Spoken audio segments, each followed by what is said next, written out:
ये आप कह रहे हैं कि देखिए आप जाति और इस आधार पर राजनीति पर आप विश्वास नहीं रखते, लेकिन देखिए जाति, ये मुहावरा जो चलता है कि जान से जाए लेकिन जाति से ना जाए, और बिहार के कई हलकों में, उत्तर प्रदेश के कई हलकों में, और चर्चा में तो ये भी है कि फॉर्मूला बिहार में उस तरीके से काम नहीं कर पाया जिस तरीके से 2019 में काम कर गया, खासतौर पर जब दलित जाति के वोट बैंक की बात होती है। आपका अपना आकलन क्या है?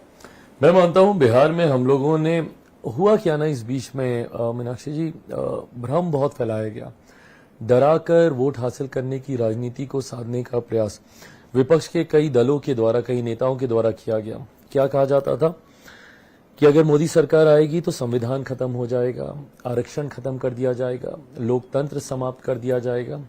और बात कौन करता था? कांग्रेस, राजद जैसे लोग। लोकतंत्र की बात ये लोग करेंगे, कांग्रेस के लोग, जिन्होंने सन 75 में आपातकाल लगाकर सही मायनों में लोकतंत्र की हत्या की, मानव अधिकारों को पूरी तरीके से इन्होंने समाप्त करने का काम किया। ये लोग लोकतंत्र की चिंता कर रहे हैं। आप मुझे बताइए, मेरे प्रधानमंत्री जो 3-3 बार गुजरात के मुख्यमंत्री बने इसी संविधान की वजह से, जो कल तीसरी बार देश के प्रधानमंत्री पद की शपथ लेने जा रहे हैं इसी संविधान की वजह से, कोई क्यों खत्म करेगा? और जब आप बात करते हैं संविधान को समाप्त करने की, आप बाबा साहेब की सोच के ऊपर आप सवाल उठाते हैं। भाई संविधान है, कोई मजाक थोड़ी है कि ऐसे ही खत्म कर दिया जाएगा। आरक्षण है, संवैधानिक अधिकार है, कैसे कोई खत्म कर सकता है? बट इस बात का भ्रम फैलाकर इन्होंने काफी राज्यों में नुकसान करने का प्रयास किया। काफी हद तक उत्तर प्रदेश जैसे राज्यों में, बिहार में हम लोगों ने काफी हद तक इसको संभाला। पिछली बार के जैसे हम लोग के परिणाम थे, मोर और लेस हम लोग काफी हद तक हम लोग उन परिणामों को हम लोग वैसे ही रख पाए। पर उत्तर प्रदेश में डेफिनेटली हम लोग को इस बात का नुकसान हुआ। पर एक गलत नैरेटिव है, आप चुनाव गलत नैरेटिव पे आप लड़ रहे हैं।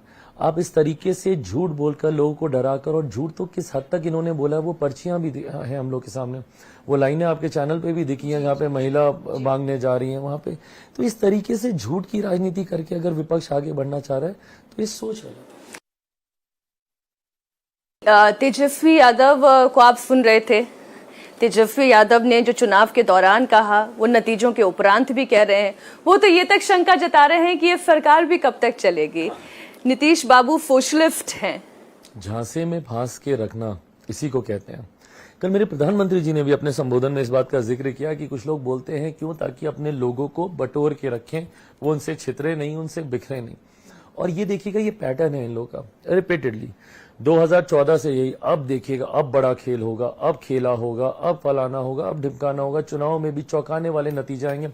क्या चौंकाने वाले नतीजे आगे बताइए मुझे? बिहार में जिस तरीके से एनडीए का प्रदर्शन रहा, क्या अब उसके बाद अब खेला होगा? अब ये करते करते ना 5 साल इसी में खींच देते हैं ताकि इनके लोग इनसे भागे नहीं, इनसे नहीं। मतलब ये तय है, कोई खेला नहीं होगा, कोई नहीं होने वाला। भाई मजबूत सरकार है, प्रधानमंत्री जी के नेतृत्व की सरकार है। और ऐसा भी नहीं ना कि हम लोग को एकदम मार्जिन पे चल रहे हैं, अच्छे खासे कुशन के साथ ये एनडीए को।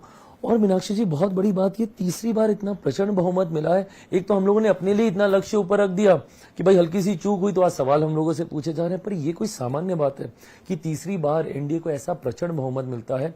इतिहास में मात्र दूसरा ही ऐसा उदाहरण है। तो ये कोई सामान्य परिस्थिति नहीं है कि एक ही प्रधानमंत्री को लोग 3-3 बार देश का प्रधानमंत्री बनाने जा रहे हैं।